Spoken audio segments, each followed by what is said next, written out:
బాగున్నారా? నేను బాగున్నానండి. ఇవాళ నేను మీ ముందుకి రైతా ఎలా చేయాలో, నేను ఫ్రైడ్ రైస్ చేశాను.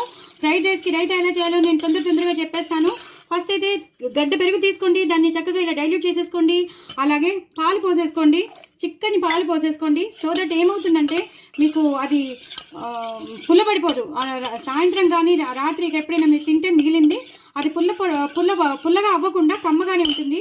ఇప్పుడు నేను ఉల్లిపాయలు వేసేస్తాను. ఏదైతే నేను వెజిటబుల్ కట్టర్లో నేను చేసుకున్నానో అది వేసేస్తాను.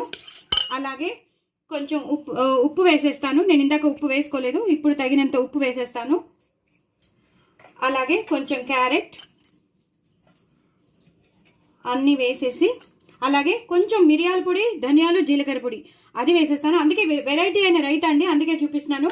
అలాగే క్యాప్సికమ్, క్యారెట్, పచ్చిమిర్చి అది గ్రైండ్ చేసిన పేస్ట్ చాలా బాగుంటుంది ఇలా వేస్తే మాత్రం. ఎందుకంటే ఆ క్యాప్సికమ్ ఫ్లేవర్ వెళ్తుంది. ఒక డిఫరెంట్ రెసిపీ, ఒక డిఫరెంట్ రైతాలా ఉంటుంది. నిజంగా చెప్తున్నాను, చాలా టేస్టీగా ఉంటుందండి. లాస్ట్లో పుదీనా, కొత్తిమీర ఇవి వేసేసేయడమేనండి. అయిపోయింది రైతా.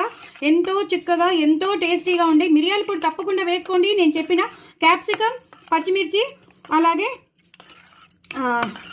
క్యాప్సికమ్, పచ్చిమిర్చి, ఇంకోటి ఏదో వేసానండి, క్యారెట్, ఆ మూడు గ్రైండ్ చేసిన పేస్ట్ వేసేయడమేనండి. అయిపోయింది. చూసారా ఎంత చిక్కగా వచ్చిందో. ఇది ఫ్రైడ్ రైస్లో నంచుకుంటే చాలా బాగుంటుంది. సో డూ ట్రై ఇట్ అండి. మర్చిపోతూ ఉంటాను, ఏం చేస్తాం, పనులు పడిపోయి అన్నీ మర్చిపోతూ ఉంటాం. సో ఓకేనండి. సో మీరు నా ఛానల్ మాత్రం సబ్స్క్రైబ్ చేసుకోవడం అస్సలు మర్చిపోదు. మీరు మాత్రం ఇలా ట్రై చేయండి. ఒక డిఫరెంట్ రెసిపీ, డిఫరెంట్ రైతా, చాలా ఫ్లేవర్ అద్దరిపోతుంది.